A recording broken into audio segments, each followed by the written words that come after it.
I'm going to start by removing the wheel, 19mm socket, remove all of these little caps that hold on your hubcap, if you have steel wheels with hubcaps, that is.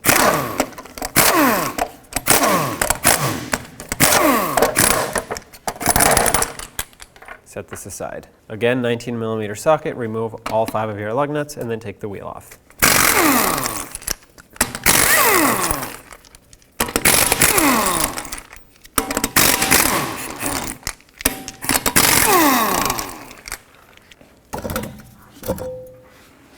Next, right over here on the strut, you'll see that the brake hose is attached with a mounting nut. So the 10mm, let's back this off. You don't need to remove it all the way, but you need to back it off a little bit, and I'll show you why. That should be plenty. I'm gonna spray it again with some penetrant. As you can see, I've been spraying it because a lot of times these break. And then take a little hammer and punch this through.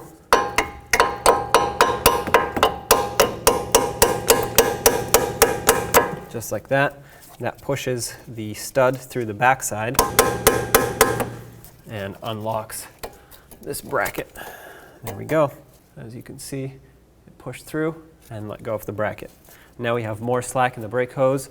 Next, with a 14mm socket, I'm going to remove the 2 bolts that hold the caliper onto the bracket.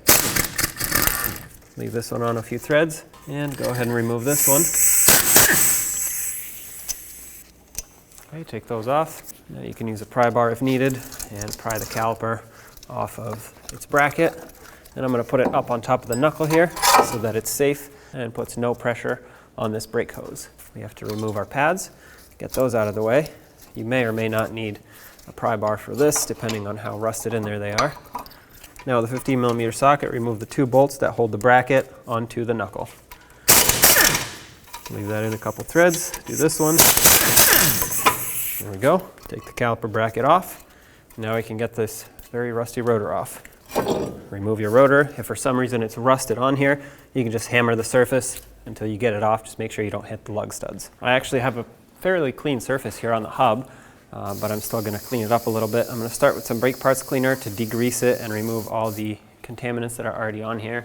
And because I don't need to sand it off, I'm just going to use a wire brush and remove this debris here and the surface rust that has built up. Now, a lot of times you'll see the surface rotted like this. In that case, you need to sand it down thoroughly and make sure that it looks nice and clean and flat. Otherwise, your rotor won't mount properly. It'll be at an angle, even if you can't see it, and then you'll get brake pulsations and uneven brake wear.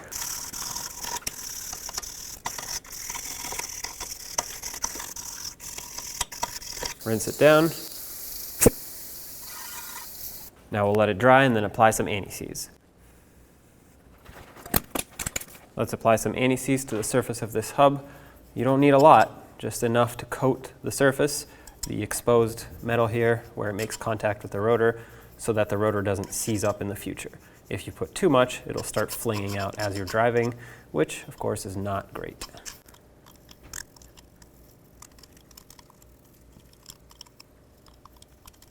Next, I'm going to take my new rotor, put it on backwards, and that's so I can clean up the braking surface here, because from the factory it's coated with oils that you want to take off before you actually install the brakes. So use a brake parts cleaner and a rag and get it all nice and clean here. As you can see, it's pretty dirty. Now flip it over and clean up the front side. And they do this so that it doesn't rust while it's sitting on the shelf, waiting to be shipped out. All right. Press it on all the way. Make sure the backing plate doesn't hit. Sometimes that happens. To move further, we have to clean up the bracket for the caliper. So that requires taking off the hardware off of it.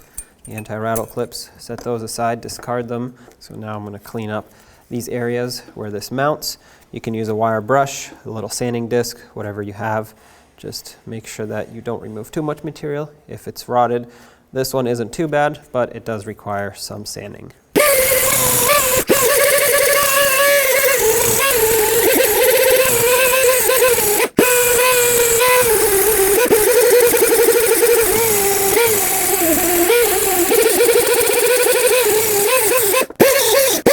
Next, you want to put a thin layer of grease on here where we cleaned up, That way rust hopefully doesn't build up again in the future as much as it did this time. It still might eventually build up, but at least it'll be protected. But you don't want to put too much grease, because if you put too much and then you put the anti-rattle clips on, it can actually squeeze the grease out onto the rotor, and then you get grease on your rotor, and that is not good.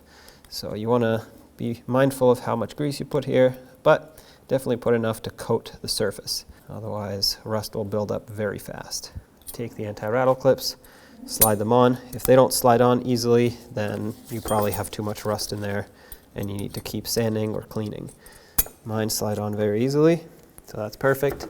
Next, I'm going to take one slider pin at a time, pull it out, and as you can see, it still has grease. It's not very clean grease, so what I'm going to do is wipe this off with a rag, and then I'm going to put a little bit of brake parts cleaner inside of the bore here.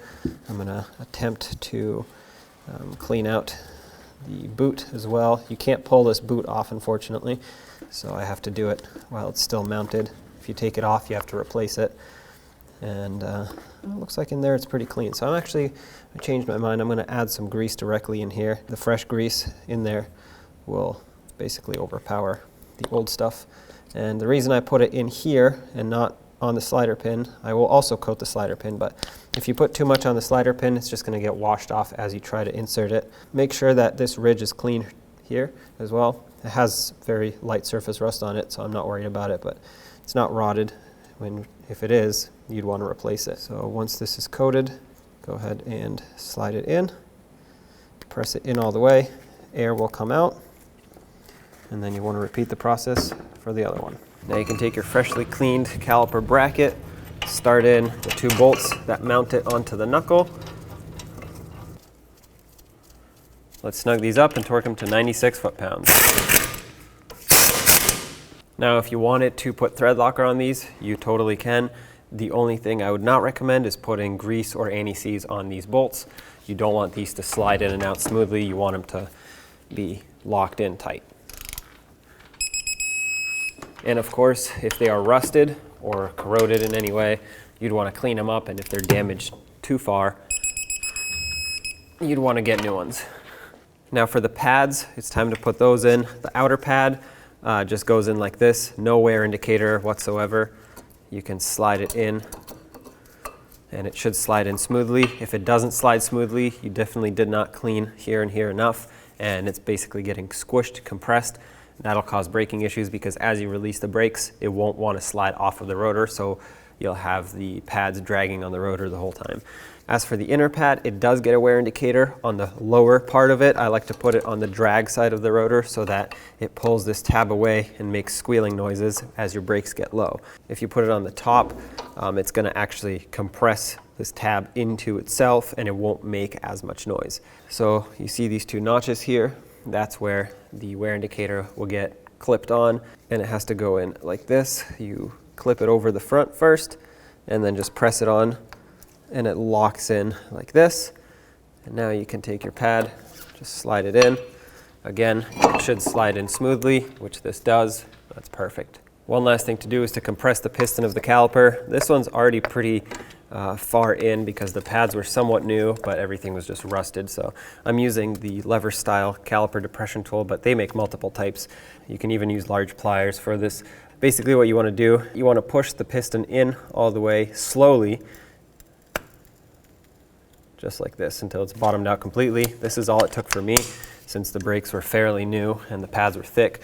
Basically this makes it so that you push the piston in so that the new thicker pads will have space.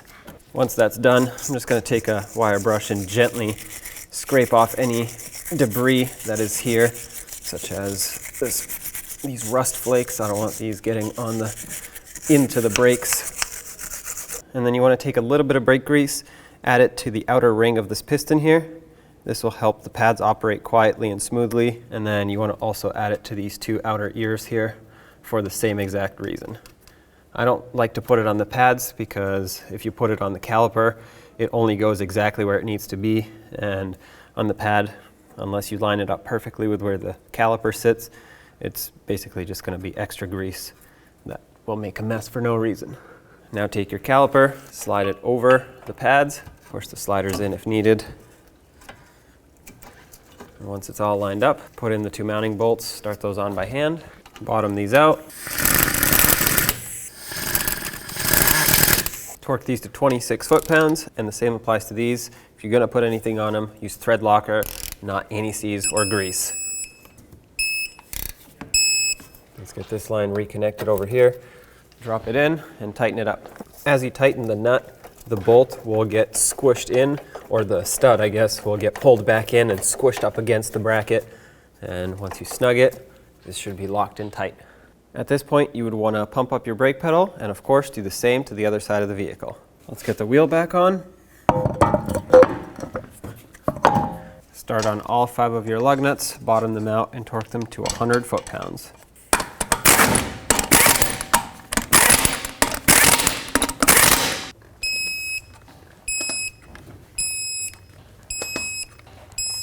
And now if you have hubcaps, go ahead and put those back on and make sure that you line up this hole with the valve stem, otherwise the valve stem will get crushed. Line up all these little caps and thread them on by hand is what I recommend, otherwise they might strip out and then your hubcap won't be attached properly and it can go flying off the car on the road, and that would not be good. There you go.